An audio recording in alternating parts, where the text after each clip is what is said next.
Kebijakan restrukturisasi kredit bagi pengusaha oleh pemerintah mendapat sambutan hangat dari berbagai kalangan. Adanya restrukturisasi kredit diharapkan mampu memulihkan ekonomi secara perlahan.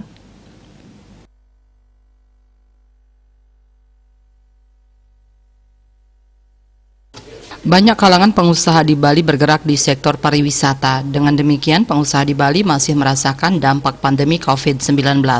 Untuk itu, berbagai upaya perlu dilakukan dalam memulihkan perekonomian para pengusaha di Bali.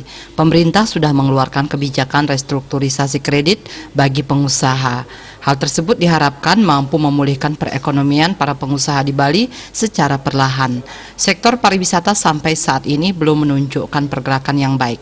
Kedepan diharapkan dikeluarkannya kebijakan restrukturisasi kredit mampu mendukung pengusaha di Bali dalam menggeliatkan bisnis yang ditekuni, sebagaimana diungkapkan pengamat ekonomi sekaligus Rektor Undiknas. Kira itu kebijakan yang sangat baik ya.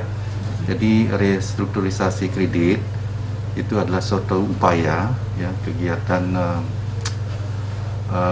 memulihkan kembali pembayaran terhadap kredit yang memiliki potensi ya, potensi terhadap kemampuan untuk mereka membayar.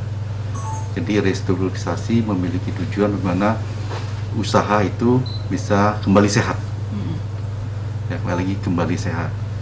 Dan ada beberapa cara kita kebijakan restrukturisasi dengan dalam bentuk apa, misalnya pengurangan terhadap suku bunga yang mereka harus bayar, atau dengan pengurangan terhadap atau memperpanjang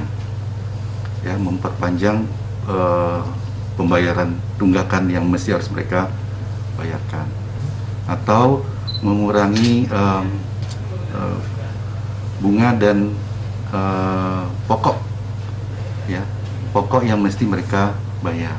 Jadi demi mendukung pemulihan ekonomi, peran serta seluruh lapisan masyarakat diharapkan untuk menekan penyebaran virus corona dengan mentaati protokol kesehatan COVID-19 secara ketat, yaitu jaga jarak, gunakan masker, cuci tangan, tingkatkan imun tubuh, jauhi kerumunan, dan taati aturan pemerintah.